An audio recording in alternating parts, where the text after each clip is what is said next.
Nabi Ibrahim bertugas untuk meninggikan kembali bangunan Ka'bah yang atasnya hancur di periode dakwah Nabi Nuh alaihissalam saat ada banjir. Ya, jadi dari Nabi Ibrahim ke Nabi Nuh itu kurang lebih 5-7 generasi. Ibrahim alaihissalam bin Azar atau bin Nahur bin Abir bin Kinan bin Al-Fahsyad bin Sam bin Nuh alaihissalam. 7 generasi.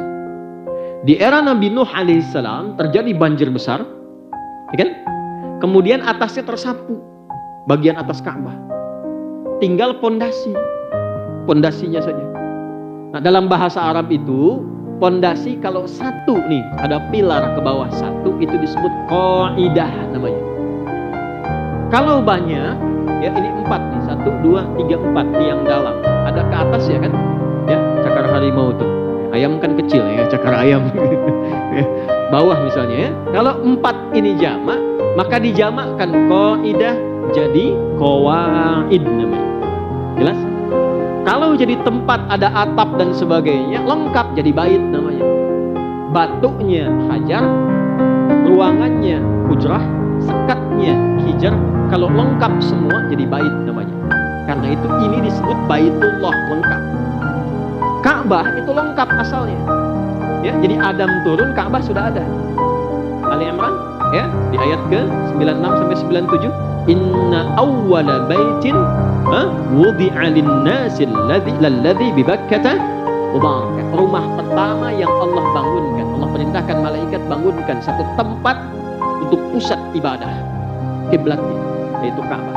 Jadi bukan manusia yang bangun, dibangunkan untuk jadi sentral ibadah. Adam turun, Ka'bah sudah ada. Ya. Jadi Ka'bah sudah ada, antum belum ada tuh. Sentralnya sudah ada. Nah, di era Nabi Nuh yang lengkap itu atasnya ya dengan izin Allah nanti hikmahnya besar sekali, kena banjir atasnya, tersapu. Sehingga tersisa pondasinya saja. Enggak kelihatan. Maka di era Nabi Ibrahim alaihissalam diperintahkan kembali meninggikan pondasi itu sehingga utuh kembali ke atas. Maka Nabi Ibrahim kemudian datang, ketika hendak meletakkan batu pertama, dipijakkan kakinya, pijakan kaki pertama untuk membangun sesuatu yang besar disebut makom namanya.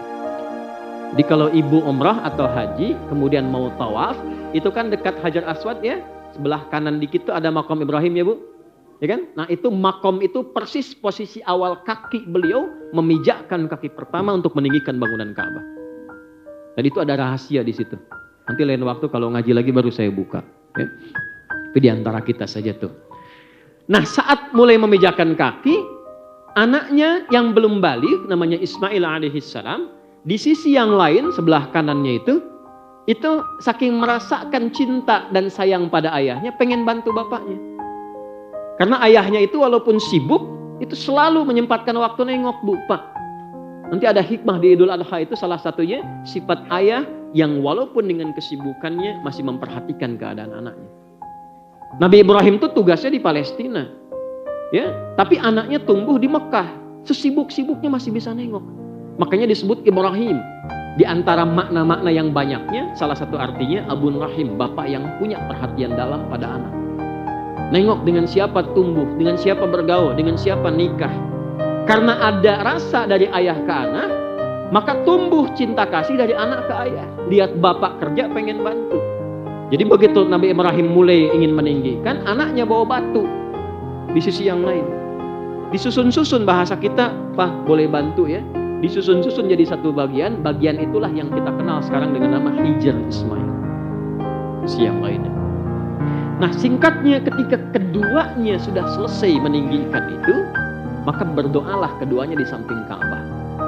Dengan 3 permintaan diabadikan di Quran surah kedua Al-Baqarah ayat 127 permintaan pertama, 128 permintaan kedua, 129 permintaan ketiga, dan 3-3-nya dijawab oleh Allah Subhanahu wa taala. Ini pesan kepada kita, kalau doa yang dilakukan pasca amal soleh itu potensi dijawabnya 2 kali lipat lebih cepat dibandingkan dengan berdoa tanpa amal soleh.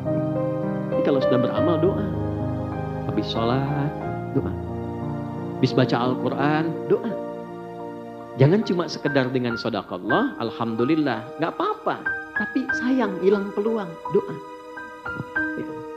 Karena malaikat tuh masih mengikuti. Orang yang beramal soleh, malaikat tuh ada tugas-tugas untuk mendampingi. Dan kalau dia berdoa, diaminkan. Kayak sekarang, ini kan amal soleh. Hadisnya sahih di Ibnu Majah dari Abu Darda radhiyallahu ta'ala anhu. Man salaka tariqan yaltamisu fihi ilma sahhalallahu lahu tariqan ilal jannah. Wa innal malaikata la tad'u ajnihataha ridan li talibil ilmi. Wa inna talibal ilmi yastaghfiru lahu man fis samawati wa man fil ardi hatta al-hitan allati fil bihar.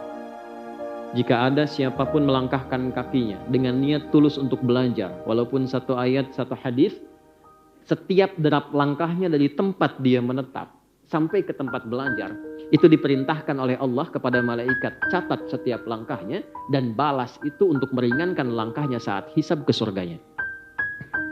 Ya, belum selesai hadisnya, jangan amin dulu, ya. Kemudian yang kedua apa? Allah perintahkan pada malaikat, bentangkan sayapmu, berikan ridha kepadanya. Nah, bentangan sayap malaikat ini punya 3 arti.